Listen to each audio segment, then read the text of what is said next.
Hi, Gloria Lybecker here with Healing You. Have you ever found yourself in a position of needing to get some support? Just needing some help? Maybe you fell and you got injured, and later you recognized that you were hurt more than you knew you were. And you can feel vulnerable.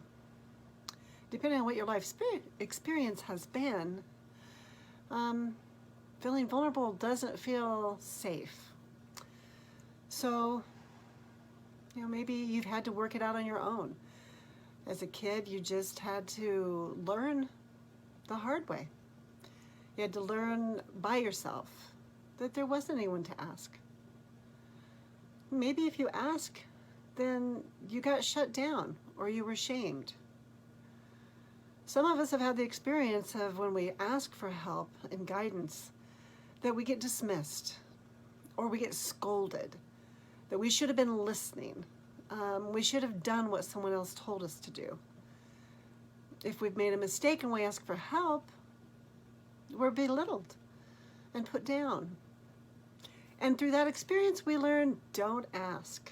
Just figure it out somehow on your own.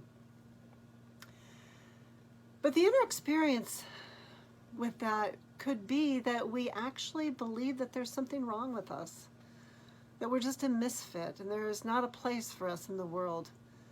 And we work extra hard to be productive and to prove that we're worthy of acceptance and inclusion, because we want to belong.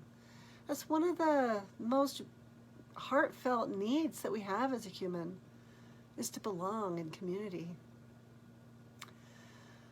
Well, it's possible to trust that you really are worthy of inclusion and belonging.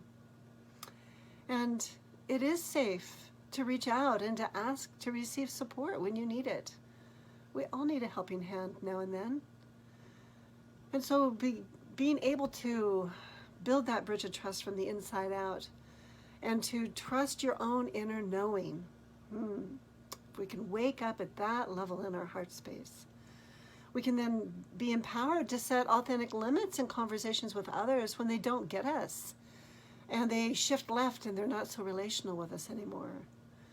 And we can have self-compassion for our experience, and we can have self-acceptance as we are, and that supports us to continue to pay that forward to others in our lives. So what might that look like? Well, for me, what that looks like is I'm slowing it way down. I want to get heart-centered, and I want to drop down into my body's wisdom by tuning into the sensations and really noticing what it's like in the moment. Noticing where my breath is, and allowing my sensations to inform me of what is the emotion that's arising. And when shame comes up, I'm thinking there's something wrong with me, I want to be really gentle with myself. Sometimes we can use cards. There are a lot of different feelings and needs cards that you can find online. But getting something out there to help you begin to have a language to describe what you're feeling can be really supportive. And then I want to also slow it down even further to acknowledge the deeper needs that are alive underneath those emotions.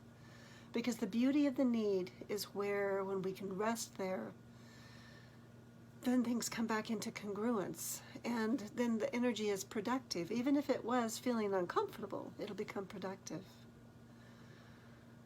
So if this really resonates with you, I invite you to check out my website. There's a resource on there. If you sign up for my newsletter, there's a free gift that has a communication guideline. I'd love for you to have that. It's a nice first step to begin to practice this way, to find your way to self-acceptance through self-connection with compassion. And our next small group is going to be starting up in a few weeks. And if you are really the kind of person that enjoys a small group, being with heart-centered others, this will be a good fit for you. You can check it out on my website at healingyousanctuary.com. And thanks for being on the journey with me today. Healing You.